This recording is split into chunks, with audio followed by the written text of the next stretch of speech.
Camus, journaliste, d'abord, première chose, c'est son premier métier, et c'est le métier qu'il a pratiqué quasiment tout le temps. Bon, 4 années, il s'est arrêté, mais en fait, son vrai métier, c'est journaliste. J'allais dire que c'est en plus qu'il a fait des essais, qu'il a fait de la philosophie, même s'il en avait 13 ans. Pour effectivement essayer de voir, par rapport à l'histoire, qu'est-ce qu'il a fait. Et ça, c'était important de resituer toute son œuvre par rapport à l'histoire, étant donné son implication dans plusieurs éléments historiques, qui ont été la guerre d'Espagne, qui ont été surtout la guerre d'Algérie. Donc, ça a beaucoup imprégné ses écrits. Il y a énormément d'écrits dans l'Express, notamment, qui concernaient l'affaire algérienne. Alors, c'était important de le resituer pour montrer donc qu'effectivement, ces premiers articles dans la presse en Algérie, des journaux pas connus, on verra, Algérie étudiant. Ensuite, il a écrit alors qu'il n'avait pas encore été à l'université. Donc après l'université, il a obtenu un diplôme, il a eu une licence de philosophie. Il n'a pas eu l'agrégation, on verra pourquoi. Il a ensuite travaillé dans Alger républicain, mais entre-temps, il avait commencé à travailler sur un essai philosophique alors qu'il c'est en 1937, donc il est très jeune. Et dans L'Envers et l'Endroit, qui est un livre qu'il a fait paraître finalement plus tard, qui semble un peu léger, mais qui déjà commence à instiller l'idée des deux grands principes qui reviennent dans les thèmes d'Albert Camus, à savoir l'absurde et la révolte. Et donc c'est esquissé dès l'époque, alors qu'il est tout jeune. Ça, c'est important. Donc il écrit L'étranger et le mythe de Sisyphe dans la foulée en 1942. Et c'est très important. Pourquoi ? Parce que L'étranger a été lu par André Malraux, qui l'a trouvé très bien, et qui a reçu en même temps le mythe de Sisyphe, et il a dit, écoute, c'est tellement génial que je vais t'aider à le faire publier, et il a pris contact avec Gallimard, et c'est donc grâce à André Malraux que L'étranger et le mythe de Sisyphe ont tout de suite été édités chez Gallimard. Ensuite, il a commencé dans la Résistance dès 1942, et il a commencé à travailler dans le journal Combat, qui était une petite feuille clandestine. Et effectivement, c'était dangereux d'écrire dans la presse à l'époque quand elle n'était pas pétiniste. Ensuite, à la Libération, Combat a pris son ampleur et il a travaillé de 1945 à 1947 au journal Combat. On m'a dit que s'il a quitté Combat, c'est pour des problèmes politiques et philosophiques. C'est pas vrai, j'expliquerai pourquoi. Donc, d'autres livres, La Peste, bien sûr, très connu, et L'Homme révolté, qui est arrivé qu'en 1951, alors que c'est la suite logique du mythe de Sisyphe, il l'a plusieurs fois expliqué. D'autres livres qui sont importants, bien sûr, dont je parlerai tout à l'heure, évidemment le discours de Suède suite à l'obtention du prix Nobel de littérature, et le livre que je n'ai pas daté, forcément, puisque c'est le premier homme, il l'a écrit sans l'avoir jamais édité, puisqu'il est mort, alors que les manuscrits n'avaient pas été donnés à l'imprimeur ni à l'éditeur. Et c'est bien plus tard qu'on a découvert le premier homme, grâce à sa fille qui a récupéré les manuscrits, qu'il a re-réédité, je dis, pas au joli, mais non, et qu'il a proposé à Gallimard, qui est sorti. Je considère, à titre personnel, que c'est le plus beau livre de Albert Camus. Si vous deviez dire qu'un livre de Camus, c'est le premier homme. Camus est mort, hélas, en 1960, alors qu'il était en pleine forme, entre guillemets, puisque vous verrez pourquoi il n'avait jamais été en pleine forme. Et donc ça donne un panorama de ce qu'a fait Camus par rapport à l'histoire et l'évolution de ce qui s'est passé, parce que je vous dis, ça a un impact énorme. Il n'aurait pas travaillé chez Combat s'il n'y avait plus de la résistance, il n'aurait pas travaillé à l'Express s'il n'y avait pas ce problème de la guerre d'Algérie, où il a écrit un nombre d'articles incroyables, un pavé comme ça, qu'on peut retrouver aujourd'hui sur ses écrits dans Chronique algérienne, dans l'Express. Ce qui est curieux, c'est que Albert Camus n'a jamais fait des études de journalisme, c'est un autodidacte en la matière, il savait écrire, et comme je dis souvent, savoir écrire, ça ne veut pas dire qu'on sait faire du journalisme. Et donc je voulais rappeler un petit peu ce qui s'est passé dans l'évolution de la presse, puisqu'effectivement, La presse a vraiment été libre en France qu'à partir de 1945, ça on ne le sait pas.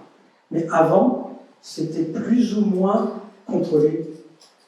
Donc, et notamment, à l'époque de Pétain, il est clair qu'on ne pouvait pas écrire en accord plein et entier avec les collaborateurs. Mais même auparavant, étant donné que la presse était phagocytée par les puissances d'argent, comme on dit, cette chose existe toujours, mais elle n'a pas l'ampleur que ça avait à l'époque. Donc effectivement, dès le début, le premier journaliste connu s'appelle donc Renaudot. L'idée était de faire abolir les faux bruits, les rumeurs, toujours aujourd'hui d'ailleurs, assurer une information claire et circonstanciée, et, comme il le dit, un grand nombre de nouvelles courent sur la place, il faut les vérifier et rechercher la vérité. Ça, c'est le principe déjà édité au début du journalisme. Il a sorti un recueil de gazettes en 1631, qui a eu un très bon écho, qui a très très bien marché, et lui qui élevait les grands principes du journalisme libre et compagnie, ce qu'il ne n'a jamais dit et qu'on a su après, c'est qu'en fait, c'est Richelieu qui était derrière. C'est-à-dire que c'est en fait un journal de propagande au service de Richelieu et ensuite de Mazarin. Donc les vraies gazettes libres à l'époque n'apparaissent qu'aux Pays-Bas. Aux Pays-Bas, où effectivement il y a une vraie presse libre, tenue notamment par les protestants. Et si Richelieu a financé Renaudot, c'est parce qu'effectivement ces gazettes venaient en France, elles commençaient à être trop lues et ça ne lui plaisait pas. Elles étaient clandestines, mais ça circulait quand même. Et donc, il a fait le Théophraste Renaudot, qui s'est présenté comme le vrai journaliste, mais en fait, il était surveillé et contrôlé par Richelieu, puis par Mazarin. Les directeurs de théâtre, les éditeurs, les auteurs, les actrices, les commerçants, les musiciens. Prévenez le pape si vous voulez. Que plus aucun article de ce journal ne sera vendu à moins de 150 francs. 150 francs l'article. Notre ligne éditoriale sera simple. Le journal tiendra pour vrai tout ce qui est probable. Il y avait alors un mot précis pour définir une fausse information. On appelait cela un canard. Peut-être parce que les fausses nouvelles à sensation faisaient courir tout le monde comme on court après les canards. Pour faire l'événement, un journal pouvait imprimer n'importe quelle rumeur. Vérité ou bobard, on ne s'attardait pas à ce genre de détails. Ces marchands de papier l'avaient bien compris, une fausse information et un démenti, c'était déjà deux événements. La seule vérité qui comptait, c'était celle des chiffres de vente du journal. Alors les fausses informations, les fameux canards, couraient librement dans Paris, et on ne savait pas encore comment les enchaîner.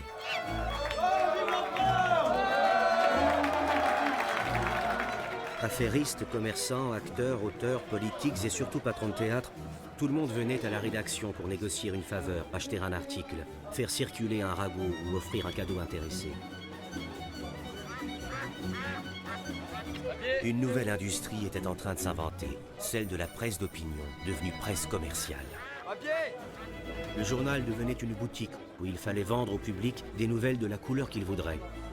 Il ne s'agissait plus d'éclairer le lecteur, mais de flatter ses opinions, ou plutôt de les inventer.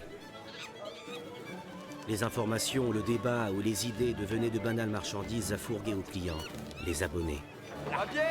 Alors certains de ces journalistes devenaient de simples marchands de phrases, des trafiquants de mots, des sortes de courtiers qui s'imposaient entre les artistes et le public. Et Lucien apprenait vite, très vite. Sa plume avait la rage, une rage de revanche. Des échos de coulisses, des rumeurs, des mots d'esprit moqueurs. En quelques jours, il avait déjà écrit des dizaines de petits articles drôles et féroces qui deviendraient sa signature. Je me suis permis de prendre cet extrait des Illusions perdues parce que Balzac était journaliste. Et il écrivait régulièrement dans des revues à cette époque-là. Donc il connaît très bien le métier. Il sait très bien, il a bien vu ce qui s'est passé. Et donc quand il décrit ça, que l'on trouve dans la Bible, les Illusions perdues, c'est à peine exagéré à l'époque. C'est dire à quel point elle était libre de vendre, donc de dire n'importe quoi, bon, même s'il y avait effectivement de temps en temps de bons journalistes. Donc ça, c'est important à noter. Donc, j'ai parlé d'un un écrivain journaliste, Honoré Balzac. Il y a un autre écrivain qui a aussi fait du journalisme, et ça c'est pas très connu, c'est Guy de Maupassant. Guy de Maupassant écrivait dans une revue à Rouen, donc une revue de sa région, en Normandie, et on l'a envoyé à faire un reportage en Algérie française. Et il va y passer 2 mois. Et il va sortir 4 actis qui ont fait vraiment scandale à l'époque. Les 2 premiers, il les a signés sous son nom. Les 2 autres, il les a signés avec un pseudonyme parce qu'on le cherchait. Parce qu'en fait, il a dit la vérité. Il a dit la vérité de ce qui se passait en Algérie française en 1880. Comment ça fonctionnait. Comment on a séquestré des zones entières. Comment on a récupéré du terrain à des gens qui étaient propriétaires en nous disant on vous exproprie. Au mieux, on vous réemploie pour utiliser la terre. Donc effectivement, Maupassant a mis le doigt sur quelque chose qui fâche et qui a démontré que le premier, effectivement les colonies, quand la France s'est installée en Algérie, n'ont jamais respecté, enfin du temps, respecté les codes de la citoyenneté française dictés par la Révolution française. Donc une nation qui prétendait défendre les valeurs universelles, oui, mais en France peut-être, mais surtout pas dans les colonies. Et ça, il a démontré, et il a eu beaucoup d'ennuis. Et ces articles n'ont pas été suffisamment diffusés, donc ça ne s'est pas beaucoup répandu. Mais il avait mis le doigt sur une réalité assez importante à souligner. D'autres journaux sont sortis peu après, 1883, qui sont des journaux de militants. Et donc Jules Vallès, qui est aussi un écrivain, avait son propre journal qui s'appelle Le Cri du Peuple. Là aussi, on ne peut pas dire que c'était un journal indépendant, puisqu'il était au service d'une cause. Donc il ne voyait qu'un côté des choses et de ce qu'il remarquait. Donc c'était un écrivain, mais c'était aussi un journaliste de propagande, donc pas un vrai journaliste. Émile Zola. Alors Émile Zola était connu comme écrivain, non pas comme journaliste, bien entendu. Et à l'époque, il a écrit cet article dans l'Aurore, à la demande de Jean Jaurès. Et comme vous pouvez le voir, il y a une autre page, ça fait 7 colonnes de journal. C'est un article effectivement très très très long. Très très long. Et le fait est, c'est qu'on a dit, des fois on me dit, j'en ai parlé déjà plusieurs fois, c'est pas parce que tu es écrivain que tu es journaliste. Et donc on dit, oui, mais cet article a fait parler de lui parce que c'est Émile Zola. Et moi je dis non, on a parlé de cet article, pas parce que c'est Émile Zola, mais c'est parce qu'il dit la vérité. Il a fait une vraie enquête, très approfondie. Il a passé beaucoup de temps à interroger. Donc en fait, il n'a pas joué le rôle d'un écrivain, il a joué le rôle d'un journaliste d'investigation. Et c'est ça la qualité de son article. C'est pas parce qu'il s'appelle Émile Zola. Évidemment, c'était peut-être mieux écrit que si c'était moi qui l'avais écrit, mais il n'empêche qu'à la base, c'est une enquête d'investigation. Et c'est ça qui a fait la force de cet article, puisqu'il a fait le métier de journaliste. Un autre journal important dont le patron était Jean Jaurès, c'est le journal L'Humanité à l'époque. Il faut voir que L'Humanité à l'époque, c'était l'Internationale socialiste, c'était pas encore un journal inférieur au Parti communiste. C'était un journal donc socialiste qui faisait le pendant avec les journaux de droite. Donc il n'était pas totalement indépendant, mais il ne servait pas l'intérêt d'une idéologie comme les communistes après dans l'unité qui servaient l'idéologie marxiste-léniniste. Là, on était encore dans un travail de journaliste, pas tout à fait indépendant, mais malgré tout, un travail de fond. Quand il y avait des reportages dans l'Humanité à cette époque-là, c'était des vrais journalistes qui faisaient des reportages et non pas des militants. De même que pendant la guerre d'Espagne, il y a eu des reportages effectués par des écrivains, notamment Saint-Exupéry et Joseph Kessel. Je ne pourrais pas vous citer les textes qui ont été faits, mais c'est pareil. Ces articles-là ont eu beaucoup d'écho parce qu'effectivement, ils été sur le terrain. Joseph Kessel a été sur le terrain. Il a même dû se sauver parce qu'à un moment, c'est devenu dangereux pour lui. Et c'est même l'ambassadeur de France en Espagne qui dit « Sauve-toi, prends bateau vite fait parce que c'est fini. C'est fini. la cause des républicains est morte, les franquistes vont gagner cette guerre. Et il a passé, par contre, il a fait de propos et de très grands reportages qui ont mis en lumière le déséquilibre qu'il pouvait y avoir entre les forces républicaines et Franco, qui, lui, avait l'armée derrière lui. Donc on avait des gens très armés et des gens qui ne l'étaient pas, qui étaient un peu aidés par les soviétiques et par les Français, avec un peu d'armement, mais pas de manière structurée, comme l'ont fait les Allemands et les fascistes italiens, qui ont aidé en matériel, en tanks, en avions, l'armée franquiste. Donc, malgré le fait que Franco avait l'armée derrière lui, il s'est heurté aux républicains, des gens qui avaient des armes et qui ne savaient pas gérer une guerre. Ce n'étaient pas des professionnels. Donc, ils se sont battus comme des chiens, mais bon, c'était peine perdue. Donc, un autre écrivain a suivi de près ce qui se passait en Espagne, c'est André Malraux, qui a fait un livre qui s'appelle L'Espoir, qui a raconté ce qui se passait en interne au sein des Républicains. Et ce que révèle Malraux, c'est la solidarité entre les gens, le fait qu'effectivement, il n'y a pas vraiment de hiérarchie, ils ne sont pas d'accord entre eux, donc effectivement, ils ne savent pas mener une guerre, il n'y a pas de chef. Donc, voilà. Et pire encore, il y a des dissensions entre les mouvements qui soutiennent les républicains. Il y a des communistes qui veulent tirer la couverture à eux en disant on veut le pouvoir, les anarchistes qui veulent aussi le faire, donc ça a influé. Donc, dans L'Espoir de Malraux, on le dit cette période-là. Donc, vous comprenez avec tout ce que j'ai raconté sur la presse libre ou pas vraiment libre, effectivement, pour Albert Camus, il était important de définir le rôle des journalistes comme étant avec une exigence de liberté et de morale. Et c'est curieux de parler de morale en journaliste, parce qu'effectivement, ça fait drôle. Une morale, c'est une morale religieuse, c'est ce que le bien et le mal, ainsi de suite, et il va essayer de le définir. Mais en réalité, si on comprend ce qui s'est passé auparavant, avec la presse qui va y aller, la presse qui est soutenue par des propagandistes, ainsi de suite, il y a une morale à respecter. Et la morale à respecter dans le métier, c'est de faire une enquête. C'est pas de donner une opinion, c'est de faire une enquête. Ça ne veut pas dire qu'il faut être neutre, qu'après on puisse faire des commentaires sur ce qu'on a vu. Pas de problème, c'est aussi le rôle du journaliste. Mais si le journaliste n'a pas fait une réelle investigation, une véritable enquête, ce n'est pas pour Albert Camus un professionnel. Et donc c'est pour ça que cette notion-là, il va essayer de l'expliquer en plusieurs circonstances.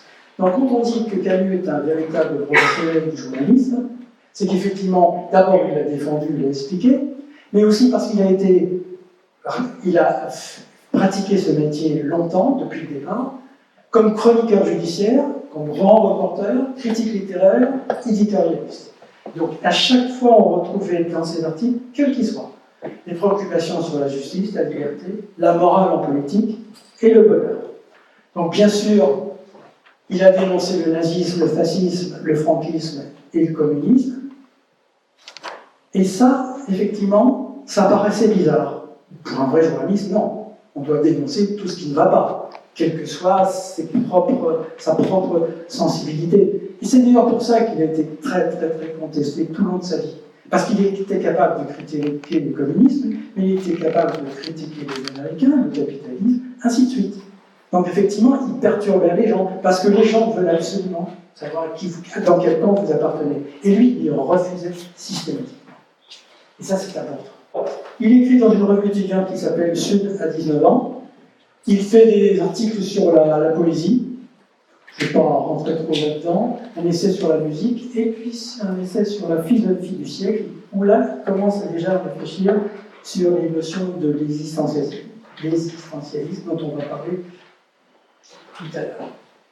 Alors, Alger étudiant ensuite, donc c'est de janvier à mai 1934, ensuite Alger républicain. Là, on commence à être un journaliste d'une presse libre qui existait à l'époque, jusqu'en 1939, qui est issu de gens qui étaient proches du Front populaire, donc plutôt à gauche, donc il ne faut pas le cacher. Albert Camus était proche de ses idées social-démocrates. Je ne sais pas à quel moment j'en parle, mais il a adhéré au Parti communiste pendant un an. Il s'en est vite retiré après ce qu'il a vu et remarqué. Donc, il écrit un manifeste sur les libertés de la presse, qui a été censuré par les autorités locales en Algérie. Je précise que les autorités locales en Algérie, juste après le Front populaire, étaient, je vais dire, phagocytées par l'extrême droite. Donc effectivement, tous les écrits un petit peu à gauche avaient du mal à passer. Il fait aussi des comptes rendus de lecture, et comme par hasard, dans les articles, enfin les auteurs qu'il aime, on retrouve cette volonté de liberté et de la dignité humaine. Et notamment, je vous recommande Capitaine des Sables de Georges Amado, un brésilien, où on voit la misère des jeunes brésiliens. Et effectivement, on va retrouver des articles de Camus sur la misère en Kabylie notamment, qui touchera énormément les enfants. Et il va écrire un article sur la nausée de Jean-Paul Sartre. Ah, intéressant. Pourquoi intéressant? Parce qu'il va être en conflit très longtemps avec Jean-Paul Sartre.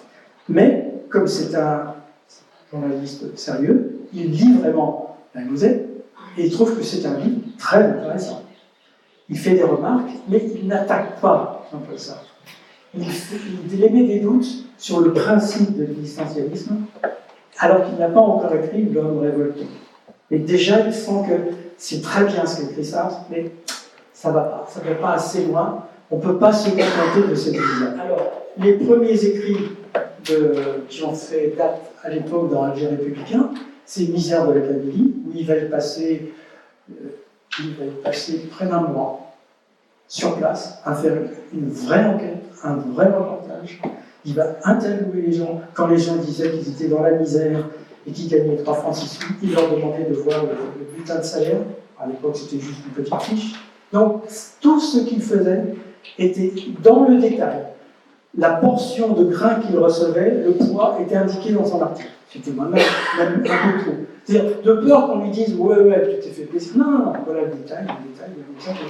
Ce qui fait qu'après, personne ne pouvait contester. Parce que si on devait contester, ça voulait dire qu'il fallait faire une contre-enquête, que personne ne voulait faire.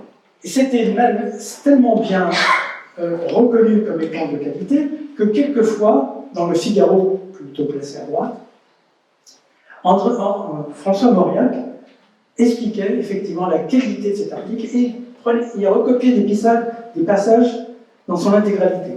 Une force, ça voudrait dire que véritablement, si la droite reconnaissait que ce qu'il disait était vrai, c'est qu'a priori ça devait être vrai. Il y a eu aussi 14 articles sur Michel Audin. Michel Audin, c'est un jeune à qui on a accusé à tort d'avoir brûlé des fermes et compagnie de propriétaires colons. Et à partir de faux témoignages, il réussit à faire une enquête et à démonter ce qui s'était passé. 14 articles pour ça. Et finalement, il a été acquitté. Parce qu'effectivement, donc, les gens, la justice qui a été obligée de faire une enquête par rapport à ce que disait Camus, se sont rendu compte que c'était vrai. Et alors que normalement, c'est à la justice d'envoyer un procureur et faire une véritable enquête. Ça n'avait pas été fait.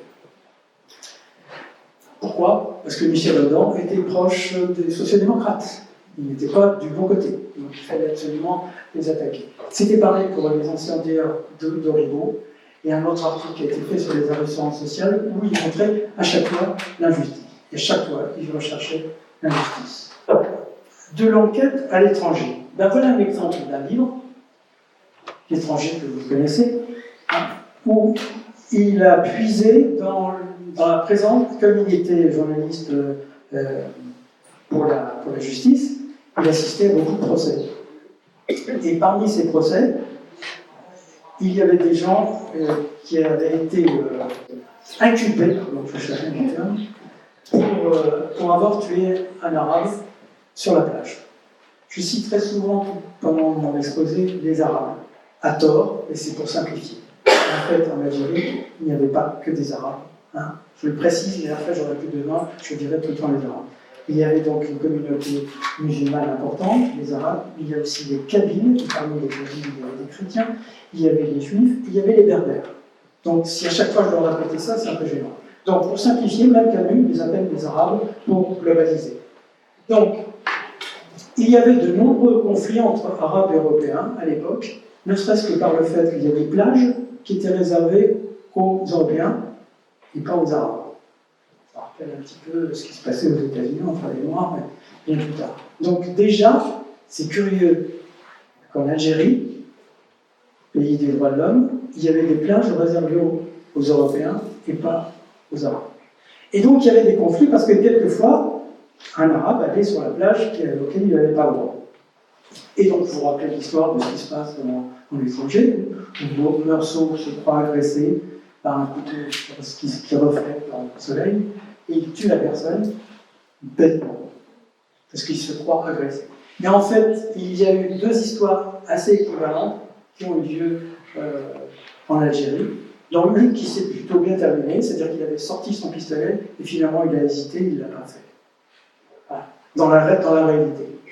Donc, voilà un exemple d'un procès auquel il a assisté, où il s'apprêtait à faire un article, qui l'ont fait penser à écrire l'étranger. D'autant plus que, comme vous en rappelez peut-être en étranger, a lieu un procès qui est stupide, puisqu'en fait, on va reprocher à cet homme, Meursault, d'être insensible de la mort de sa mère, au lieu de lui reprocher d'avoir tué un Arabe. C'est quand même extraordinaire, ce livre. Bon, on est dans l'absurde. Tiens, un mot qui revient là. On est dans l'absurde. C'est le thème central de la pensée de Camus au sein du mythe de Sisyphe. Donc vous voyez comment, déjà, par rapport à son métier de journaliste, ça va jouer un rôle dans son écriture. Voilà un petit passage de l'étranger qui est assez important à dire, je vous laisse le lire, qui montre bien un petit peu cet esprit-là. Et vous remarquez que c'est une photo du film de Visconti, sorti en 1967, qui s'appelle L'étranger, qui a été un fiasco, et c'est normal que ça ait été un fiasco, parce qu'il était pas bon du tout. Et Visconti le disait lui-même. Je ne reconnais pas ce film, je ne voulais pas le faire, les producteurs étaient d'accord pour le faire parce que ils voulaient profiter de la connaissance de ce livre pour être sûr de pouvoir vendre le film. Donc les producteurs étaient d'accord. Visconti a dit oui, je le fais, mais si j'ai l'accord de la détient des droits, c'est-à-dire la femme de Camus, Francine. Et Francine voulait respecter scrupuleusement ce que lui avait dit son mari. Interdit de faire un film sur mon œuvre qui ne reflète pas exactement ce que j'ai dit et ce que j'ai écrit. Il avait peut-être raison. Sauf qu'à l'époque où il a dit ça, il ne savait pas que. Parce qu'il est mort en 60. Camus. Alors que là, le film est sorti en 60. Donc Camus ne savait pas que ça serait Visconti qui ferait le film. Peut-être que s'il avait su que c'était Visconti qui allait faire le film, peut-être qu'il aurait autorisé à élargir. Et en fait, ce que dit Visconti, c'est de dire que moi, ce que je voulais, et quand j'en ai parlé à Francine Camus, ce que je voulais, c'est qu'effectivement, on aille plus loin dans le contexte algérien. Je voulais aller un peu plus loin que littéralement, parce que pour lui, c'est une œuvre littéraire qui se lit, alors qu'un film, c'est un film qui se voit. Gros balance du jour que je viens de sortir. Mais la chose importante, c'est qu'effectivement, le resituer beaucoup mieux dans le contexte algérien et les difficultés que vivaient entre les communautés, c'était quelque chose qu'il voulait rajouter. Donc il n'a pas obtenu l'autorisation de Francine qui a dit non, moi je reste avec ce qui fait qu'en fait c'est un échec. Et pire encore, moi j'ai regardé pendant 10 minutes le film, et au bout d'un moment c'est fatigant pour la simple et bonne raison, c'est que ce sont des acteurs français qui sont doublés en italien, et vous avez le sous-titrage en dessous. C'est insupportable. Quand vous voyez des acteurs français qui sont doublés en italien, bon, déjà, ce truc-là, c'est pas suffisant. Bon. Il y a un autre film, si vous voulez, qui reflète bien les thèmes de Camus et la philosophie de Camus, c'est Loin des hommes. Et ça, je l'ai su là, hier.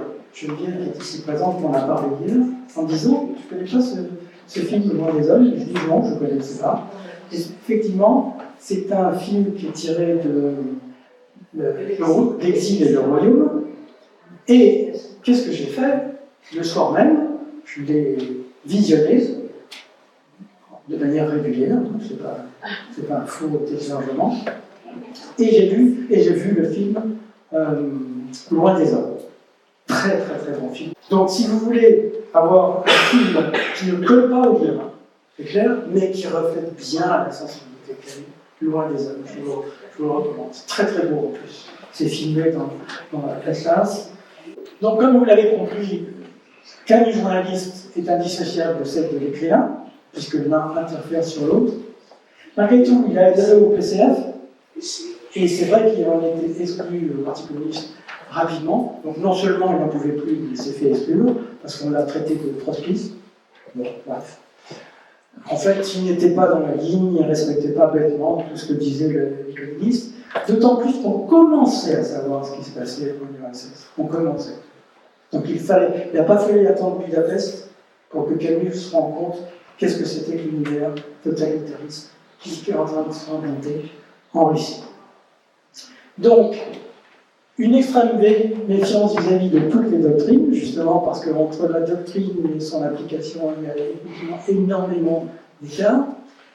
Il publie, ça je vous en ai parlé tout à l'heure, L'envers et l'endroit, esquisse des deux premiers cycles, l'absurde et la révolte. Et en 1939, il est jugé indésirable, puisque à l'époque, ce sont les collabos qui phagocytent un petit peu toute la presse en Algérie. Donc il est obligé de quitter et il va en France, il va rejoindre la résistance. Et de ce jour-là, le journal algérien républicain n'est plus diffusé. Alors quand il parle de journalisme moral, le mot qui est approprié, c'est la déontologie, en fait. On va mieux parler de déontologie. Une déontologie, c'est de dire que je suis journaliste, je fais un reportage, je veux respecter une certaine éthique, et j'ai aussi la responsabilité de ce que j'écris. Dans la mesure où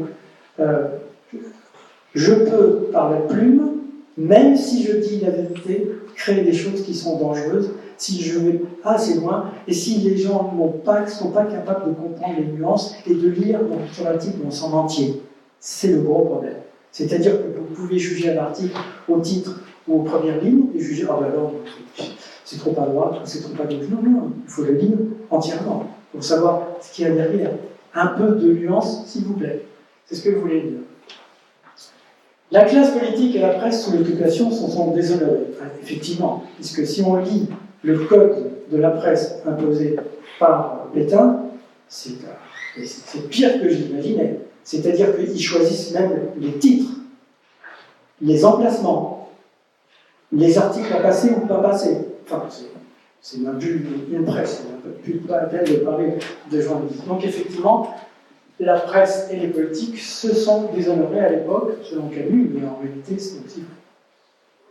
Le nihilisme a submergé les consciences, le faux est devenu le vrai.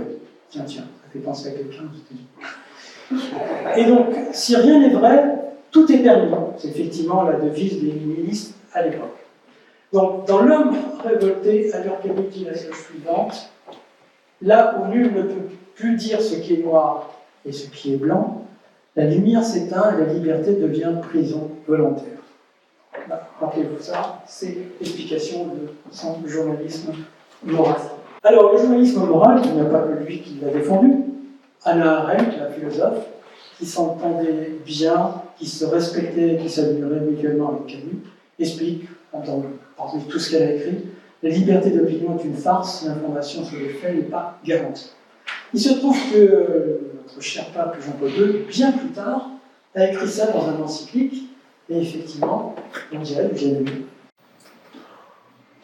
Dommage que le pape, à l'époque, en 1939, n'ait pas écrit ça, parce qu'effectivement, l'Église aussi s'est déshonorée.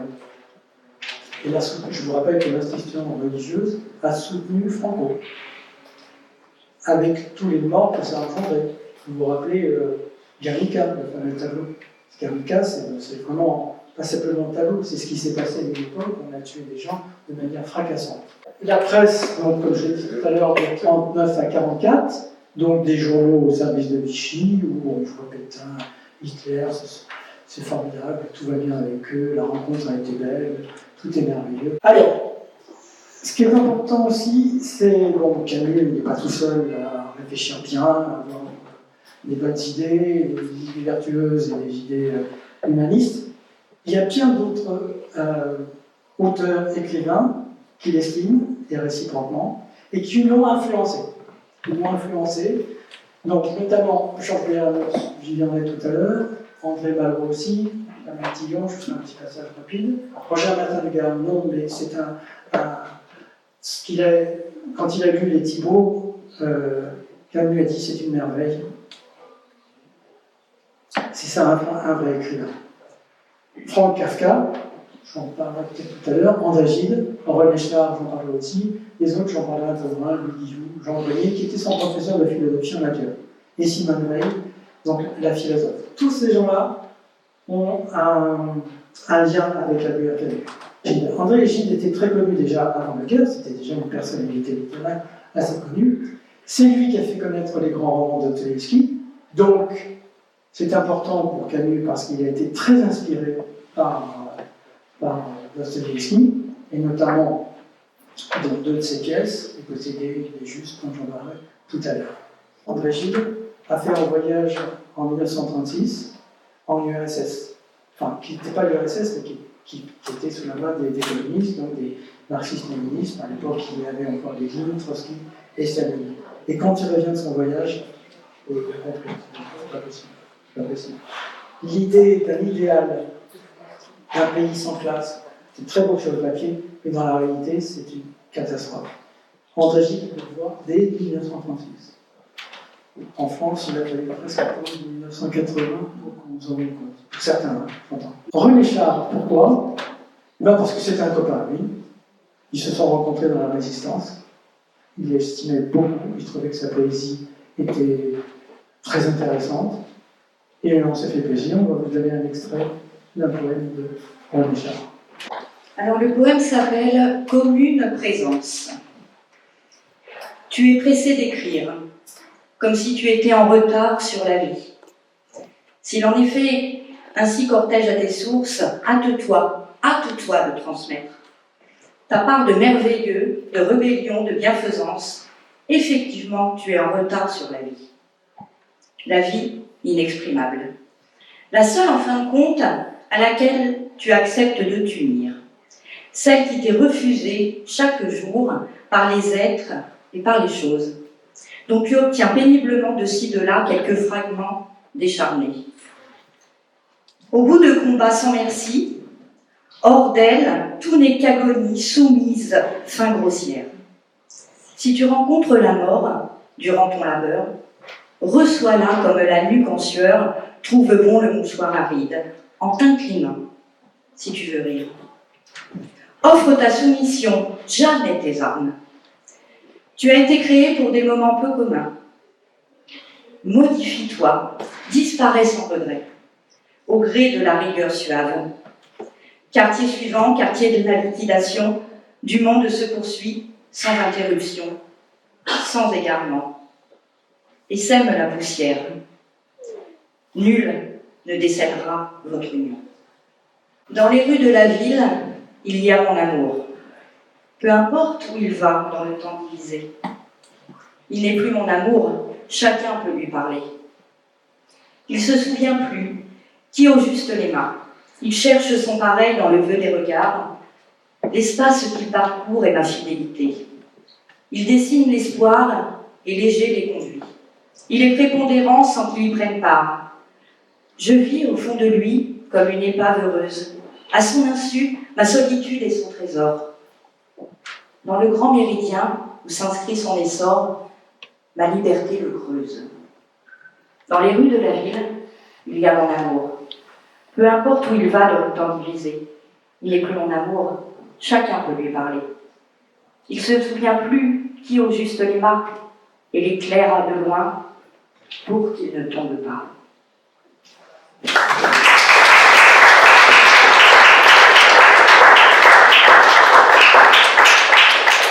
Une autrice pas connue, en nom est connue, mais la personne n'est pas très connue, Germaine Tillon. Alors, précision importante, ça n'a rien à voir avec le communiste Charles Tillon.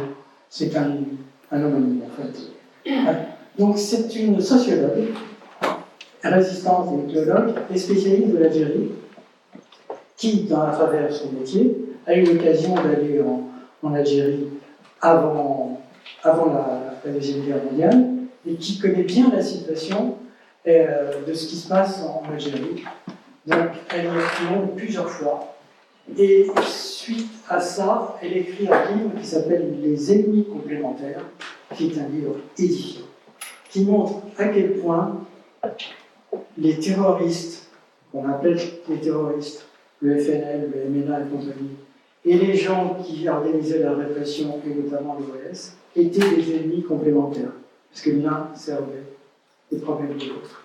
C'est-à-dire qu'à chaque fois qu'il y avait un attentat terroriste du FNL et qu'il y avait un mouvement de répression ferme et féroce de la part de l'armée française ou de l'OS, effectivement, on ne faisait qu'entretenir le mal. Et ça, elle le met en lumière dans son livre, et en plus, elle a essayé de lutter contre ça. Jamel Tillon était ami avec Antonios de Gaulle, je ne sais pas le terme, son nom exact, qui est la sœur du général de Gaulle. Et donc, elle avait quand même des contacts facilités avec le général de Gaulle, même si à l'époque, il n'était pas encore au pouvoir.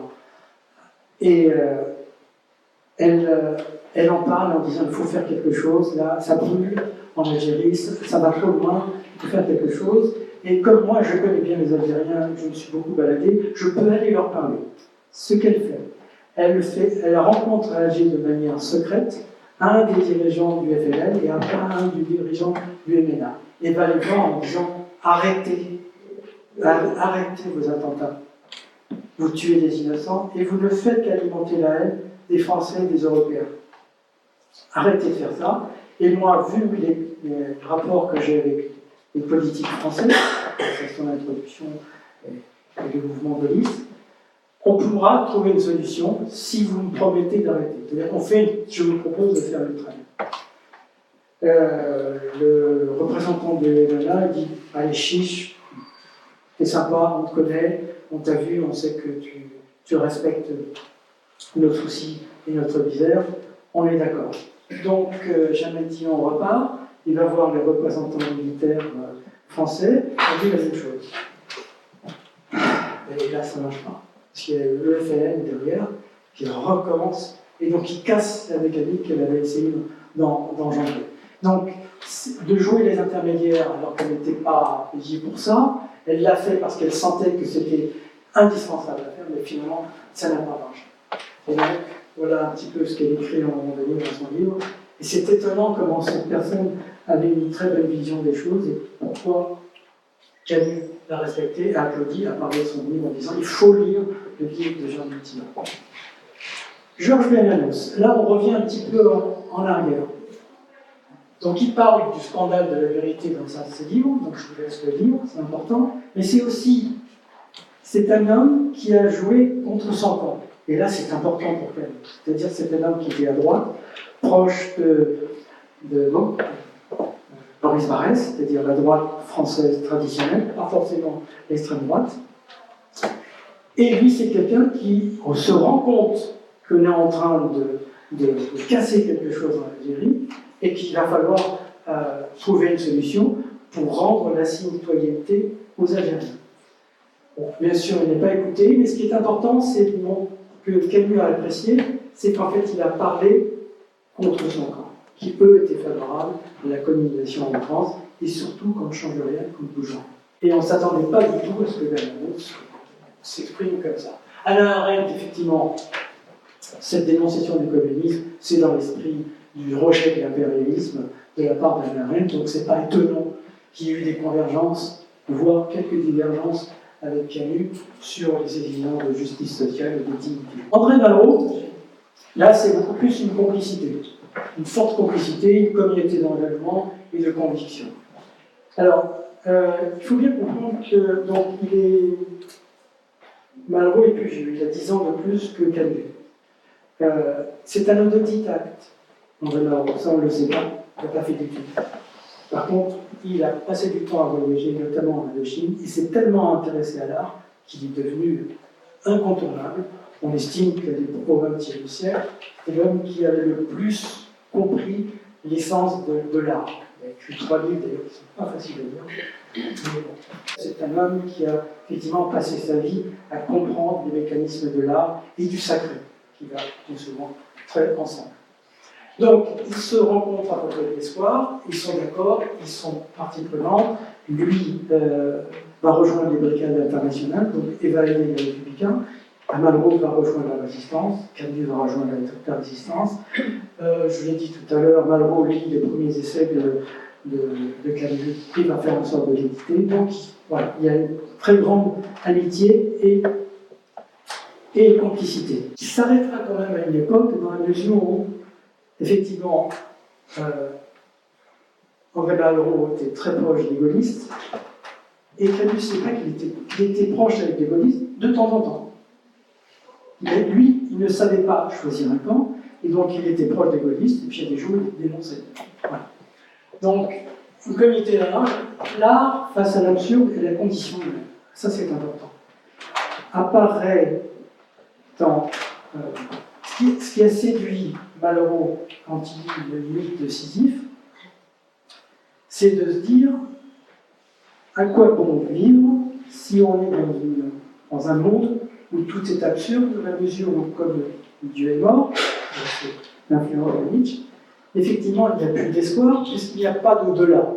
C'est-à-dire, donc, je me construis moi-même, je fais en sorte de vivre ma propre vie en oubliant le fait qu'il y a peut-être quelque chose qui m'attend. Non, il n'y a rien qui m'attend. Donc, si la vie est absurde et qu'elle est difficile parce qu'on est souvent confronté à des problèmes, il faut être difficile. Donc, si on va jusqu'au bout du raisonnement du mythe de l'absurdité et du mythe du Sisyphe, c'est ça. Parce que nous, le redescend tout le temps, il faut toujours se battre, toujours se battre, toujours se battre. Et dans l'idée de Camus, qui va développer dans Le Monde révolté quelques années après, mais qui était déjà dans les prémices de ce qu'il commençait à écrire, c'est-à-dire que, bon, oui, parce que la vie est absurde, il faut donc se révolter. Et comment faire en sorte pour se révolter? Pas forcément en jetant des bombes ou en faisant la révolution, mais il y a deux manières de le faire, soit par la création, donc Malraux, effectivement, répond pertinemment à ça, parce qu'en fait, il a passé du temps à étudier l'art sous toutes ses formes, donc il a passé sa vie à comprendre ce que c'était que le mécanisme de la création, et de cette manière-là, il refusait l'absurde parce qu'il apprenait des choses, il vivait avec un monde de création, de rêve, ainsi de suite. Donc, l'art face à l'absurde, et donc à la condition humaine, c'est un petit peu le principe des écrits de Malraux.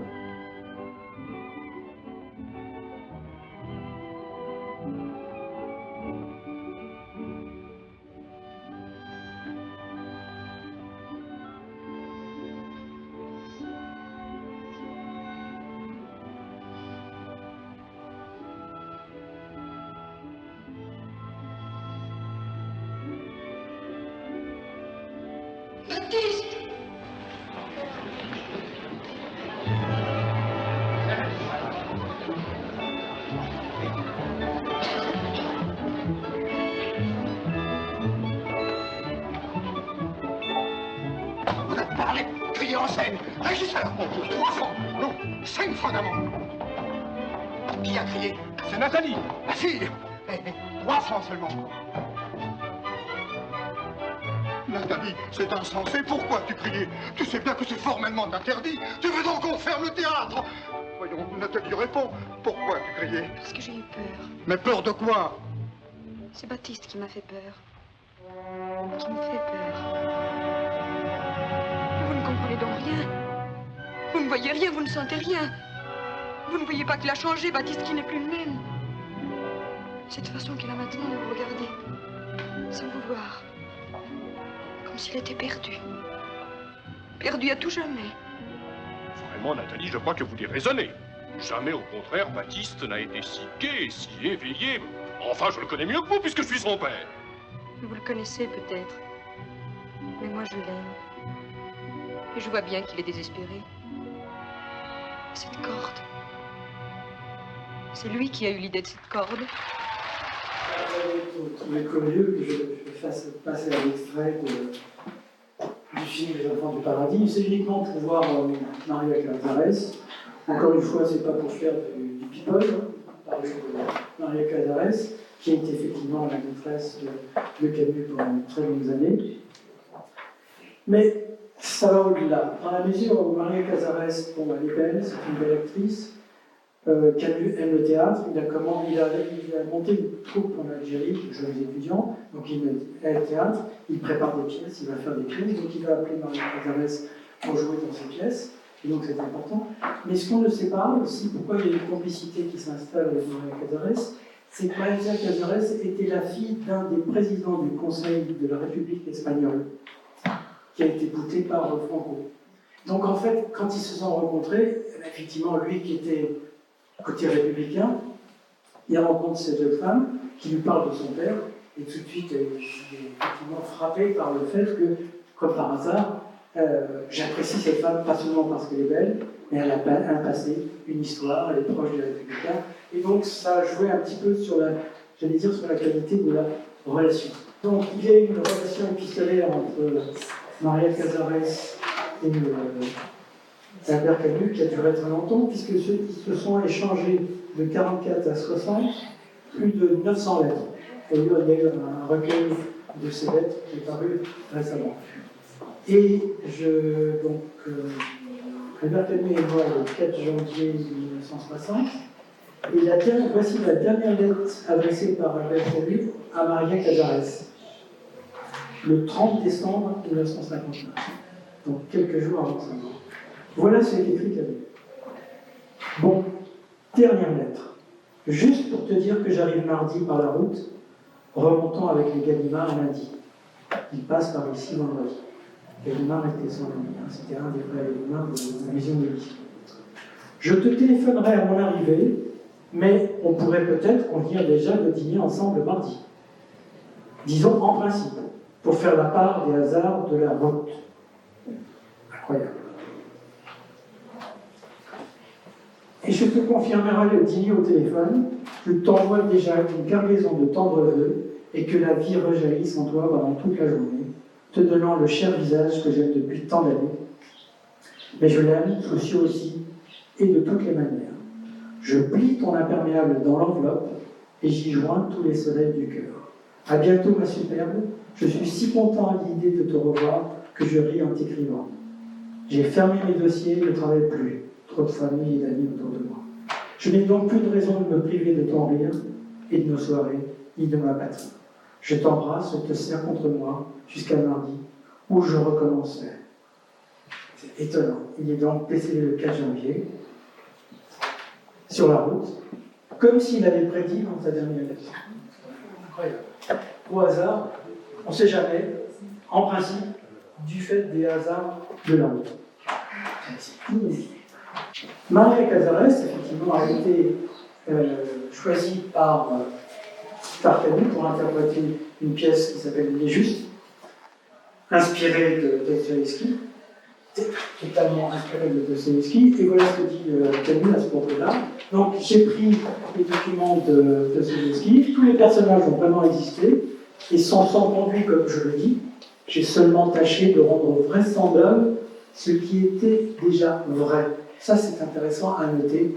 Effectivement, ce qui est vrai n'est pas forcément vraisemblable, et il insiste, et c'est pour ça qu'il a écrit cette pièce-là. Et je vais vous en dire un petit extrait avec Isabelle, parce que ça a une importance énorme par rapport au détail que va reprendre régulièrement Albert Camus. Dans cette pièce se retrouvent des anarchistes révolutionnaires qui ont tenté, qui souhaitent préparer un attentat contre l'archiduc de Russie, qui est en fait le cousin du tsar de Russie, et comme ils ne supportent plus le totalitarisme du tsar de Russie, ils veulent marquer le coup et ils veulent tuer, faire un attentat de l'archiduc. Et donc ils s'organisent, ils préparent cet attentat, donc ils vont vérifier le chemin qu'il prend régulièrement, et ils décident effectivement de mettre une bombe au passage du carrosse où doit passer l'archiduc. Et un des terroristes révolutionnaires anarchistes va au passage, regarde dans le carrosse, pour vérifier si c'est une personne concernée, il s'apprête à poser la bombe et il s'aperçoit que l'archiduc, il est avec ses deux enfants, ses deux jeunes enfants. et il va. Il repart. Non, je peux pas. Et il revient discuter dans la maison où ils se réunissent avec les révolutionnaires. Et voilà un petit peu un extrait du débat qui va avoir lieu à la suite de ça. Stéphane, que je vais interpréter, donc parle à celui qui revient et qui n'a pas osé mettre la bombe. Et il lui dit la chose suivante. Des enfants, vous n'avez que ce mot à la bouche.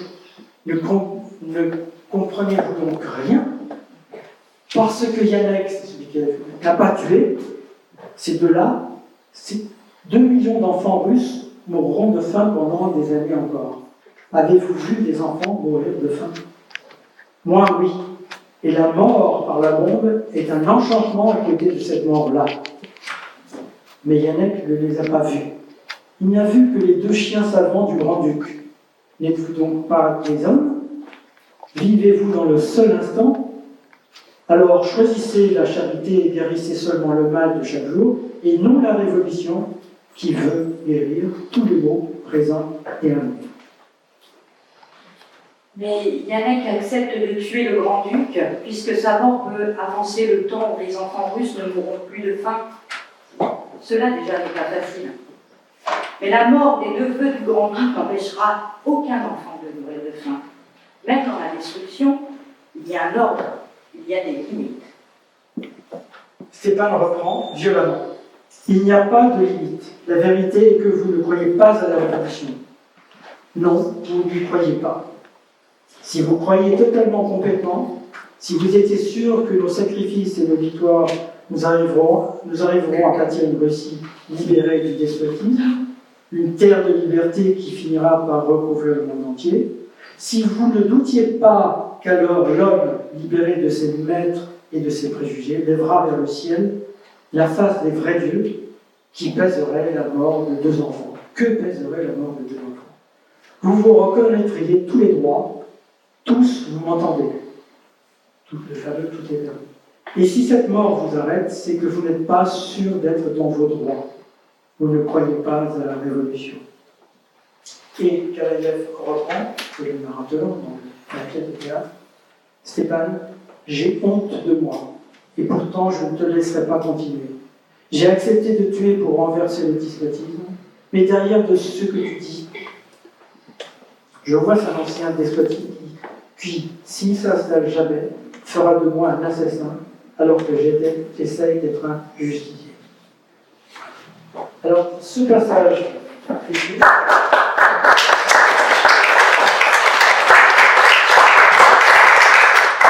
décrit parfaitement ce que Camus a cessé d'expliquer.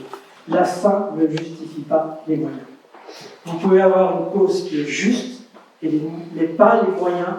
Et les moyens que vous allez utiliser peuvent être terriblement injustes. C'est donc la révélation du fait qu'il faut des fois se révolter, que le terrorisme peut avoir sa raison d'être, et il ne faut pas qu'il touche les innocents. C'était un petit peu dans ce qu'il a expliqué quand il a été interviewé au moment de son prix Nobel. Je ne vais pas y revenir, ça sera un petit peu. Mais donc on retrouve ça tout le temps. C'est-à-dire que toutes les bonnes causes, quelles qu'elles soient, s'arrêtent à partir du moment où on utilise des moyens injustes. Et ça, vous allez penser que c'est évident ce que je dis là aujourd'hui. Et encore, on va voir ce qui se passe. Proche-Orient, il n'empêche que pendant très longtemps, ça paraissait évident. Mais à l'époque, on tuait éperdument, on tuait pour l'Algérie, pour tout, on tuait pour n'importe quoi, sans se rendre compte qu'effectivement, la cause qui nous servait de justification n'avait pas de justification. Donc, les essences des écrits de Camus, donc je l'ai dit tout à l'heure, des observations précises et objectives pour qu'ils ne soient jamais contredits, un article intitulé « Remarques sur la révolte en 1945 », donc c'est un article de presse, alors que l'homme révolté n'est pas sorti, article dans différentes revues, donc qui préfigurent l'homme révolté. Autre essence des écrits de Camus, les différentes polémiques qu'il y a pu y avoir entre différentes personnalités politiques et intellectuelles en France. Alors, notamment avec Emmanuel Dastier de la Vigerie, c'était le rédacteur en chef du journal Libération à l'époque. Pour mémoire, au moment de la Résistance, il y a 3 groupes importants. Le groupe Libération, le groupe Franc-Tireur et le groupe Combat. Ce sont à la base 3 mouvements de résistants. Qui, de ces mouvements, sont sortis les journaux. C'est pour ça qu'on se rappelle maintenant le journal Combat, le journal Franc-Tireur et le journal Libération. Libération et Franc-Tireur existent toujours, mais ça n'a plus rien à voir avec la doctrine de la paix à l'époque, puisque Libération à l'époque était tenue par des communistes. Et Emmanuel Dastier de la Vigerie était un homme, justement, qui justifiait la violence. Et donc il y avait tout le temps des écrits où ils se polémiquaient entre eux en disant « tu as raison sur le fond, mais pas sur la manière d'agir ». À chaque fois, c'était la même chose. Et donc il représentait l'esprit qui était dans l'air du temps de tous les intellectuels de gauche à l'époque. Était l'idée que la fin justifiait les moyens, il fallait arrêter. Les 2 guerres sont le fruit d'un monde de capitalisme ou un monde avec des classes. Il faut lutter contre ça et à tout prix il faut le faire. Sans se rendre compte que pour y parvenir, si on met à la place un autre régime totalitaire, qui a été celui du marxisme-léninisme envoyé par Staline notamment, et bien on allait au contraire de ce qu'on voulait faire. Bon. Et ça, à l'époque, des gens comme Dastier de la Vigerie n'étaient pas conscients de ça. Les communistes n'étaient pas conscients de ça. Et toute l'intelligentsia de gauche n'était pas consciente de ce phénomène-là. Il y a eu aussi des polémiques avec les chrétiens de droite. Vous voyez, à chaque fois, il se fait engueuler par l'extrême gauche et après par l'extrême droite. Dans un monsieur où il critiquait le fait que la droite traditionnelle, la droite catholique, a soutenu Franco. Il disait, vous avez lu l'Évangile ou quoi? C'est un petit peu ça. Si vous l'avez lu, c'est pas possible que vous souteniez le franquisme, vous puissiez le justifier. Donc il y a eu des polémiques avec les chrétiens de droite. Le fameux journal Combat. Donc, un rappel encore une fois, le journal Combat est issu d'un groupe de résistance qui a été créé par Henri Freinet et par une femme qui s'appelle Betty Albrecht, qui était une résistante aussi, d'origine protestante. Voilà. Donc, au départ, le groupe Combat est issu de gens qui sont, j'allais dire, de centre-gauche, plutôt chrétiens protestants, en gros. Hein, gauche chrétienne.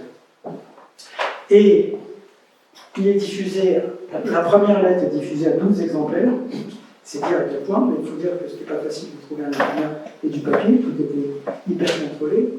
Et petit à petit, ça a réussi à aller un petit peu mieux, et quand ils commencent à se rendre compte qu'il faut faire un vrai journal, donc ils font appel à des professionnels. Ils font appel en fait à Pascal Piat, qui était le rédacteur en chef de l'Écho républicain, et donc si on appelle Pascal Piat ramène Albert Camus, et Albert Camus devient le rédacteur en chef du journal Combat sous la résistance et sous l'occupation. Et vous allez me dire, mais avec quel argent? Parce qu'effectivement, à l'époque, comment trouver de l'argent quand on est dans un pays qui est occupé et qui est géré par des collabos? Pas facile. Eh bien, il se trouve que les Américains, le service de renseignement américain en France, ont essayé de financer un petit peu les revues Combat. Pas les autres, parce qu'ils ont vu que c'était des revues d'obédience communiste, donc ils étaient intéressés par Henri Freinet. Quand Henri Freinet a reçu les premiers éléments qui ont permis de pouvoir trouver un imprimeur et de payer et trouver le papier, il s'est rendu compte qu'il faut stop. Là, on est en train de se faire phagocyter par les Américains, stop. Et ils ont même été plus loin. Ils avaient trouvé, les Américains, en Henri Freinet, la personne intellectuellement qui représentait la résistance en France et qui était le bon vecteur par rapport au général de Gaulle qui énervait les Américains. Vous savez. Et Henri Freinet a dit non, et finalement Henri Freinet a rejoint le général de Gaulle à travers Jean Moulin. Donc en fait, il a respecté la légitimité du général de Gaulle, qui était pour lui importante, et qui était même soutenue après par Pascal Piat et par Albert Camus. Donc, le journal Combat commence à sortir et commence à faire du bruit, puisque même sous l'occupation, ils arrivent des fois à tirer jusqu'à 80 000 voire 100 000 exemplaires, ce qui est exceptionnel. Ce qu'il a apporté d'abord, c'était, je vous ai dit, une bouffée d'air frais dans une équipe qui était assommée. Ça, c'est sûr, c'était un nouveau venu dans la résistance aussi, parce qu'il n'avait pas fait de résistance jusque-là, il n'avait pas fait vraiment de résistance. Et ce qu'il a apporté, c'était un personnage dont on a compris tout de suite que c'était un personnage très exceptionnel parce que c'était un personnage très contrasté. D'abord, c'était un grand malade, tuberculeux, gravement tuberculeux, à une époque où la tuberculose n'avait pas de remède. C'était un homme qui était essoufflé très souvent, qui avait des essoufflements. On s'en rendait très bien compte en le voyant, et en vivant à côté de lui.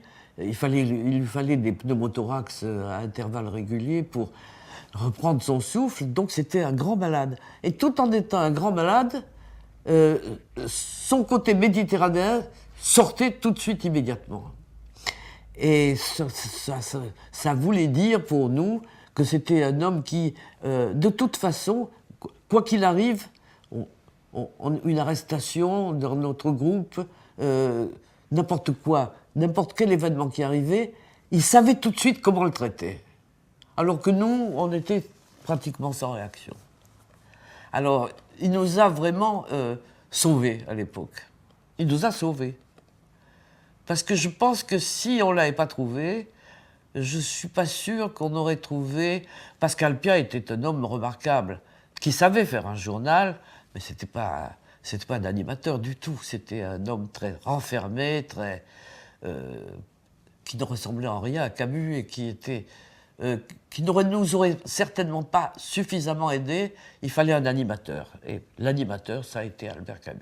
Maintenant, je vais vous parler de cette photo qui semble anecdotique, mais qui n'est pas du tout, parce qu'elle va éclairer plein de choses.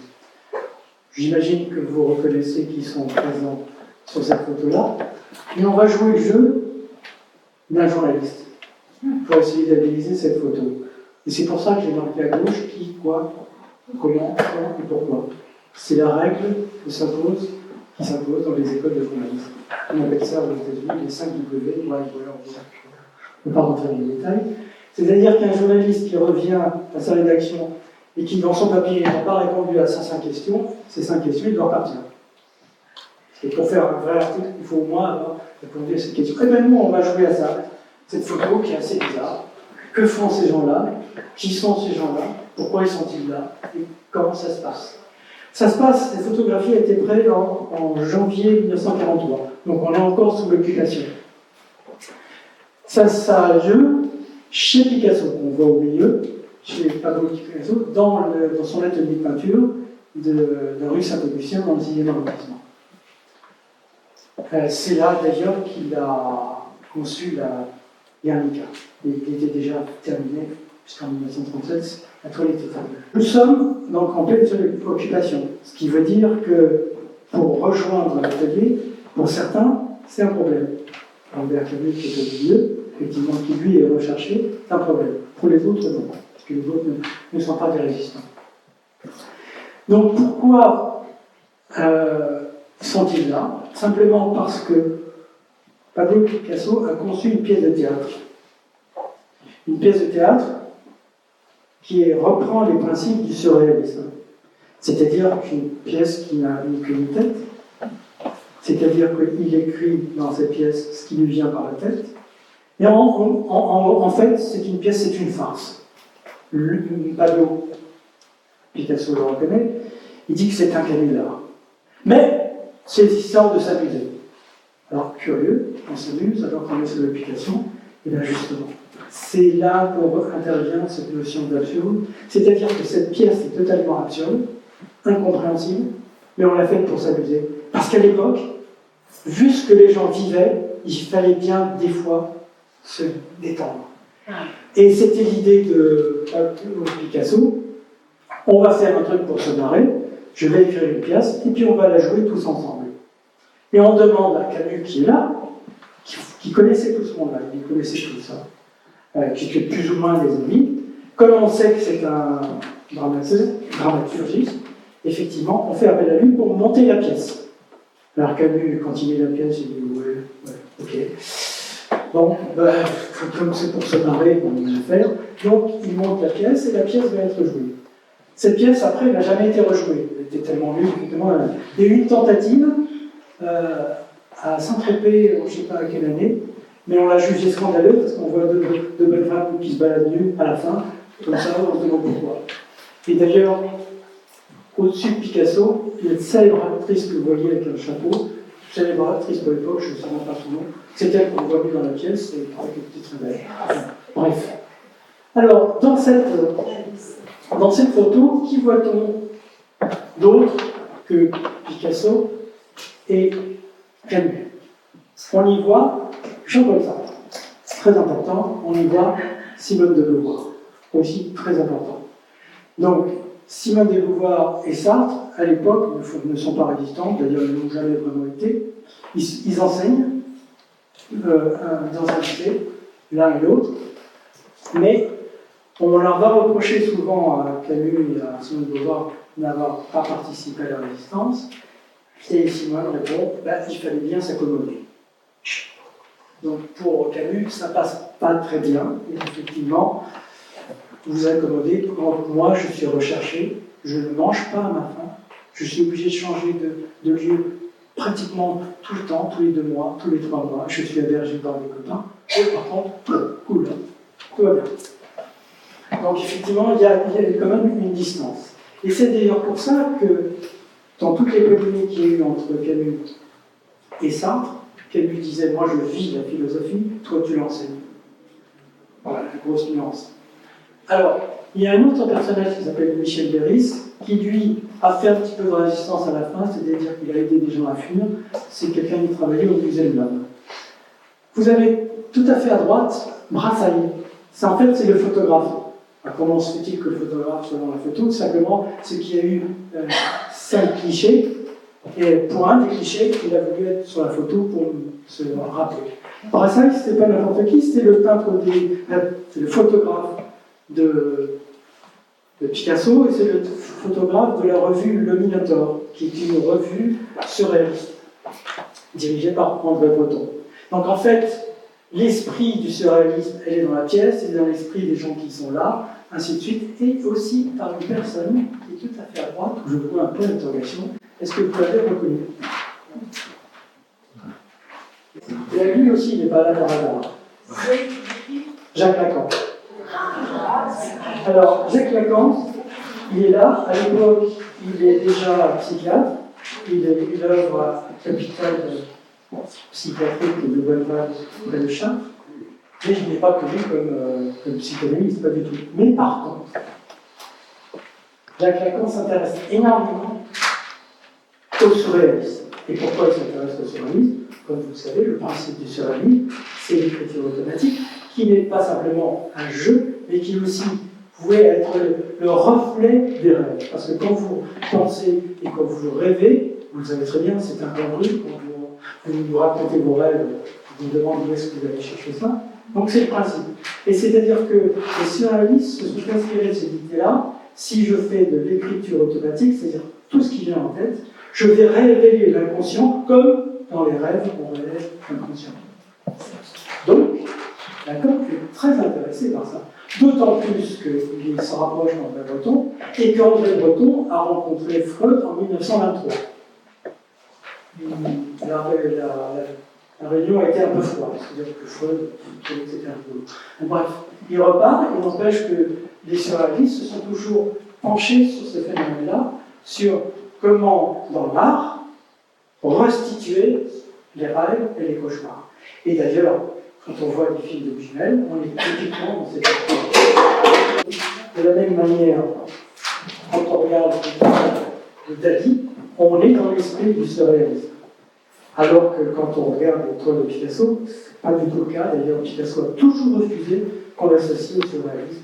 Et effectivement, quand on connaît un peu Picasso, ce n'est pas du surréalisme, ce n'est pas pour autant du surréalisme. L'un ne veut pas dire que l'autre. Et donc Jacques Lacan était très intéressé par le travail que mènent les surréalistes, du fait de cet intérêt qu'il a pour la psychanalyse. Mais lui, il voit autre chose. Il se dit, si on essaye de décrire ce qu'on a dans la tête, l'important, c'est de décrypter le langage, pas simplement le langage qui est employé par la personne qui raconte son rêve, mais pas seulement ce qu'elle dit. On va essayer de comprendre, essayer d'écouter le langage. Et là devient la naissance d'un concept de Jacques Lacan. L'inconscient est structuré comme un langage. C'est la phrase clé de l'œuvre de Jacques Lacan. Donc l'idée pour Jacques Lacan, c'est qu'on va essayer de décrypter, comme si on décryptait un code informatique. On a la clé, on envoie un code, on ne comprend pas, il suffit d'avoir la clé pour décrypter. Et il a utilisé des moyens mathématiques farfelus pour arriver à essayer de décrypter les rêves à travers le langage qui est employé. Et l'idée du lapsus révélateur vient de là aussi, c'est-à-dire que toute chose que l'on dit a un sens caché. Donc si Jacques Lacan est là, pour ça j'en parle, c'est que c'est pas un rêve. C'est qu'il est très intéressé par ce qui se passe et par cette fameuse pièce, même si c'est un canular. Donc il y a eu une grande controverse philosophique entre Camus et Jean-Paul Sartre, à la fois pour des raisons politiques, mais aussi pour des raisons philosophiques. Ils ne sont pas d'accord sur la vie entre l'existentialisme pur et la notion, pour Camus, de la révolte qui suit le fait qu'on rencontre une vie qui est agile. Mais je ne vais pas trop développer, je vous recommande de bien la doser. Bon courage. Franchement, il vaut mieux lire l'œuvre révoltée. Mais bon, bref, chacun ses goûts. Il y a aussi une controverse politique, et ça c'est encore plus important. C'est-à-dire que même si Sartre n'a pas adhéré au Parti communiste, c'est un compagnon de route du Parti communiste. Et donc, il a toujours été aveuglé. Et d'ailleurs, il est invité en 1946, je crois, en URSS, royalement. Il ne s'est pas rendu compte que la visite était complètement vérifiée, contrôlée. Donc, il a vu que ce qu'on voulait qu'il voit. Et il a gommé ça. Donc, un aveugle, en fait. Alors que d'autres, déjà, arrivent à avaient compris. Ce village d'Algérie s'appelle Bouzadjar. Saccagé, il est aujourd'hui presque totalement abandonné, comme le sont les fermes voisines, incendiées et pillées. À ces images, d'autres font écho. Ce sont celles de l'arrivée d'une unité de chars à la gare d'Aïn-Temouchen, où, voici peu de temps, 36 fermes de la région ont subi l'assaut des rebelles et connu le massacre et l'incendie. Avec l'arrivée de nouveaux renforts, les patrouilles se multiplient, le dispositif de sécurité s'étend, la pacification se généralise. En venant prendre position dans le bled, les troupes de renfort font œuvre dans tous les domaines, non seulement de défense et de police, mais de pacification dans le plus noble sens du terme. C'est ainsi que, comme dans l'ouest constantinois, les différents postes ont mis leurs effectifs spécialisés à la disposition des habitants des douanes. Médecins et infirmiers militaires ont pris le relais des médecins et des infirmiers civils.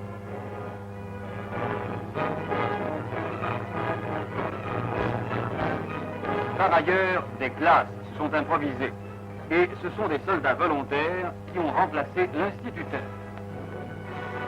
À l'heure de la pacification, le rôle de l'armée dépasse singulièrement celui de la simple sécurité.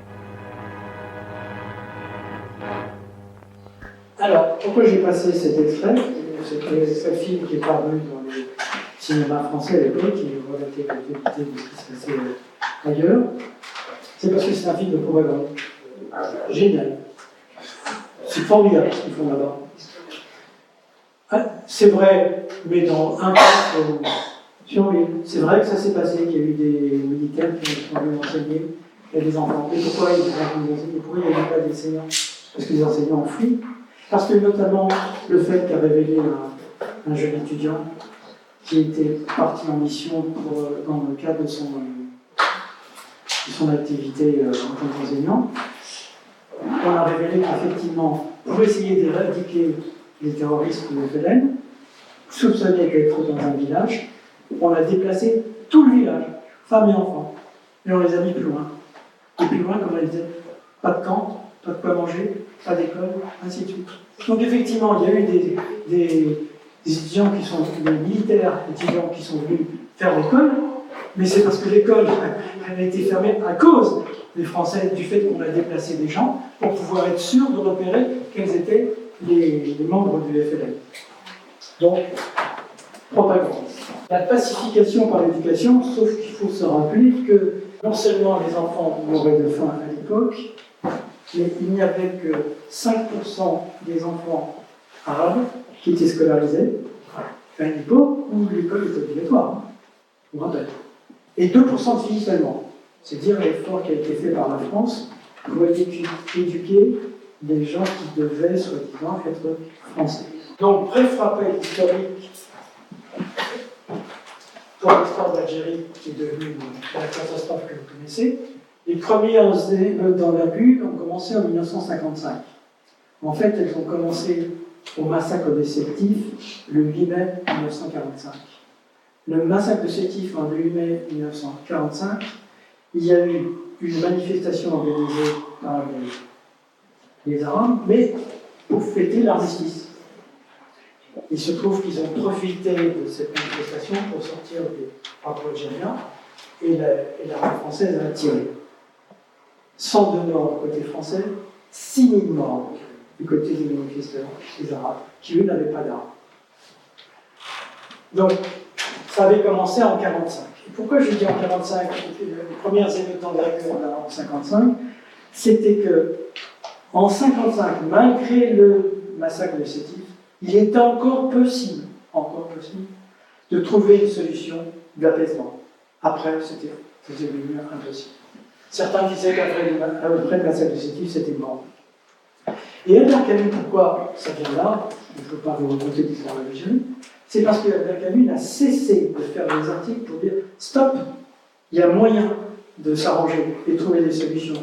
Et il a pris contact lui-même avec des membres des mouvements algériens, et notamment avec Ferhat Abbas. Ferhat Abbas est un homme qui était pas lié aux communistes et au FLN, qui était un intellectuel de gauche indépendant, qui représentait quand même une figure notoire intellectuelle en Algérie, qui était capable, lui, de trouver un accord. Donc il l'a rencontré, et ils étaient d'accord sur le fond, sur l'idée de faire quelque chose dans l'Algérie qui soit une méthode de conciliation qui puisse convenir à tout le monde. Et Ferhat Abbas, il a été mis en prison par l'armée française, donc effectivement, c'était difficile de continuer. À l'époque où Pierre Mendès France est arrivé au pouvoir en 1956, de même, Pierre Mendès France a essayé de rencontrer Ferhat Abbas. Ils se sont rencontrés, mais il n'a pas eu le temps d'aller jusqu'au bout, puisque le gouvernement Pierre Mendès France est tombé, suite à des accords un peu louches avec la classe politique à l'époque de la 4e République. Camus quitte le journal de combat en 1947, pas pour des raisons politiques, même s'il ne s'entendait pas toujours avec le nouveau rédacteur en chef qui s'appelait Claude Bourdet. Claude Bourdet était aussi un résistant, il se connaissait bien, ils étaient amis. Et Claude Bourdet, lui, était partisan de l'indépendance dans la mesure où lui considérait que c'était mort. Tu te fais plaisir, c'est plaisir. Donc, en fait, c'était un désaccord à ce niveau-là. Ce qui fait que l'aventure de Journal de combat a continué sans Albert Camus, à la tête de Bourdet, mais ça restait un petit peu dans le même obédience. On trouvait des chrétiens de gauche, on trouvait des gaullistes, un petit peu tout au sein du Journal de combat. Et je rappelle que le Journal de combat s'est éteint en 1969, donc il a duré trop longtemps, toujours dans ce même esprit, avec différents directeurs, dont le directeur, Henri Smadja, que j'ai très bien connu. Camus à l'Express, il accepte de rentrer au Journal Express avec quelques réticences, mais bon, il a une carte blanche, et donc c'est une forme d'engagement. Il le fait pour soutenir Pierre Mendès France, pour être sûr qu'il soit accepté par la classe politique, parce que lui a vraiment une vision de ce qu'il faut faire. Bon, donc il écrit pas mal d'articles, 35 articles sur l'Algérie, un peu sur ce qui se passe, ce qu'il faut faire, ce qu'il ne faut pas faire. Il va très loin quand il dit ce qu'il faut faire et pas faire, parce qu'il imagine des solutions. Parce qu'on n'attend pas des journalistes, les solutions peuvent venir de politique, pas de journalistes. Et lui, il en parle et il explique effectivement la seule solution au point où on en est, comme on ne peut pas faire l'indépendance, pourquoi on peut lui reconnaître qu'il ne veut pas l'indépendance? Moi, une bonne simple raison, c'est que lui se sent algérien. La communauté européenne qui vit en Algérie est composée à 60% d'émigrés. Ce ne sont pas des gens qui viennent de France. On va leur dire retournez en France, mais retournez en France, mais jamais mis France. 40% viennent d'Espagne, 20% viennent d'Italie, le reste un peu de France, de Malte, ainsi de suite. Donc effectivement, pour ces gens-là, leur pays, c'est l'Algérie. Donc l'indépendance, c'est quitter leur terre. C'est presque l'étranger, la France, pour ces gens-là. Les gens comme mes parents n'ont jamais connu la France, enfin, à partir du moment où il y a eu ces phénomènes-là. Donc effectivement, ceux qui défendaient la cause de l'indépendance, qui étaient des intellectuels de gauche, ils avaient raison sur le principe, mais ne vivaient pas dans leur chair la terre algérienne comme l'a vécu Camus. Donc c'est pour ça qu'il y a des dissonances. Et Camus, dans tous les cas de figure, a essayé de trouver des solutions, et notamment il a imaginé le concept de fédéralisme, un petit peu comme les États-Unis. Pourquoi ne pas créer un État fédéral en Tunisie, comme l'État de la Californie, avec une relative indépendance, mais malgré tout sous le contrôle de l'État français, et il essaye par article après article pour défendre. Personne ne l'écoute. Un jour, il descend à Alger pour expliquer ça, il se fait huer par les gens qui veulent l'indépendance, et huer par les gens qui ne veulent pas l'indépendance, qui veulent que l'Algérie reste française. Donc effectivement, un éternel incompris. Certains diront naïf. Non, je pense qu'il était visionnaire. Parce que quand il explique l'idée du fédéralisme, il explique que de toute manière, il faudra y arriver au niveau du monde entier. Et il parle de l'Europe. Il explique ce qu'il faudrait faire une Union européenne. Et il parle d'une monnaie européenne. Vous vous rendez compte, à cette époque-là, ça n'existait même pas. Donc c'est quand même naïf, le visionnaire. J'ai essayé de définir clairement ma position. Une Algérie constituée par des peuplements fédérés et reliés à la France me paraît préférable, sans comparaison possible au regard de la simple justice, à une Algérie reliée à un empire d'islam qui ne réaliserait, à l'intention des peuples arabes, qu'une addition de misères et de souffrances et qui arracherait le peuple français d'Algérie à sa patrie naturelle. Si l'Algérie, que j'espère, garde encore une chance de se faire, je veux, de toutes mes forces, y aider. Camus au Panthéon. Pourquoi cet homme, cet écrivain, prix Nobel de littérature, avec une aura extraordinaire, lors de le bicentenaire de sa mort, qui a eu des échos dans toute la presse, tout le monde a jugé que c'était quelqu'un qui avait eu raison avant tout le monde, qui était vigilant, qui était un voyant, un visionnaire. Et pourtant, jamais personne ne lui l'a proposé pour entrer au Panthéon, alors qu'il y a d'autres personnes où, bon, c'est bien, en général, ça peut être. C'est beaucoup plus justifié pour aller à Camus. Mais pourquoi ? Vous l'avez compris si vous m'avez suivi. C'est parce qu'il n'était ni blanc ni noir et qu'il était à la fois l'un et l'autre. Et donc, comme la décision de mettre quelqu'un en Panthéon dépend du président de la République et du gouvernement, quand vous êtes de la gauche, du temps où Mitterrand est au pouvoir, comme il a critiqué beaucoup Mitterrand à l'époque, qui a favorisé avec la SFIO l'engrenage militaire, qui n'ont pas su arrêter, alors que Descamps aurait pu le faire. Donc la gauche ne voulait pas mettre Camus, parce que parler de Camus, c'était de montrer qu'ils ont été mauvais vis-à-vis de l'Algérie. Et de la même manière, à droite, Camus n'était pas gaulliste. Gênant. Il était proche des gaullistes, il était un ami de Malraux, ami de Romain Gary d'ailleurs, qui était gaulliste lui aussi, mais il n'était pas un pur, puisqu'il a écrit des choses, des fois, qui étaient très critiques. Donc effectivement, comme ce sont les politiques qui décident et qui va prendre, Camus ne pourra pas rentrer au Panthéon. Je ne sais pas s'il rentrera un jour. Camus, effectivement, est un être inclassable. Et c'est ça qui vient déranger beaucoup de gens. Et d'ailleurs, quand il a eu le prix Nobel, il y a eu un article qui est sorti dans la Literani Noveni, l'organe des écrivains tchécoslovaques, pour le baissant. Les académiciens ont couronné l'un des ennemis les plus virulents du marxisme-socialisme. Oui, c'est vrai, et il y avait de bonnes raisons. En ignorant Aragon et Éluard, qui eux défendaient le marxisme-léninisme, l'Académie de Stockholm révèle le caractère politique de sa décision. C'est renseigné. Et ça, le Parti communiste en France a prouvé pendant très longtemps. À chaque fois, donc ça rappelle un petit peu tout ce qu'il a fait de notoire en rapport à l'Algérie. Donc je ne vais pas me répéter puisque je l'ai développé. Il a vu juste depuis le début, ça je l'ai dit, les articles de combat de l'Express, même Mauriac qui reprend des termes, donc, qui était le pendant de Camus à droite, mais qui s'appréciait parce qu'effectivement il y avait matière à discuter et non pas à s'invectiver. Et la tentative de division, puisque j'arrive à la fin, Vous avez vu qu'on a fait un parcours, hein, c'est important. Hein. J'ai parlé du métier de journaliste. Et donc, pour Camus, c'est vraiment une approche exemplaire du métier de journaliste. Et donc, les écoles de journalisme feraient bien de s'en respirer. Et c'est pour moi, le journalisme de cette qualité-là est quand même vital par rapport à ce que nous vivons et dans la situation dans laquelle nous sommes. Si on n'a plus de journalistes capables de faire des investigations, qui quoi? Comment se faire une opinion? Ça, c'est grave. Donc, c'était aussi un éveilleur de conscience, ça, c'est une réflexion sur la philosophie. À chaque fois, c'est quelqu'un qui doute, donc son engagement est mesuré. Dans ses phrases, si vous lisez, ces articles sont longs parce que justement, il y a du en même temps là-dedans. Parce qu'il est quelqu'un de. Voilà. Un engagement mesuré et inclassable. On ne sait pas où classer. Par contre, les mots sont sans ambiguïté. Il a souvent écrit des choses en précisant que les mots avaient une importance catégorique. Il était gêné par le journalisme en tant que quotidien, dans la mesure où l'actualité va trop vite. Pas le temps de digérer l'information. Et effectivement, il était plus reporter, c'est-à-dire qu'il avait fait un article, après un reportage. Mais au quotidien, quand il gérait la partie édito du journal Combat, il était assez embarrassé. Parce qu'il fallait réagir à vif. Et là, il ne peut pas réagir à vif. Parce que le doute est toujours en lui. Une attitude solitaire et solidaire, ça, on l'a vu dans toute sa vie, et on le voit, on le perçoit quand on lit La Peste. Et donc, un journaliste moral. Voilà.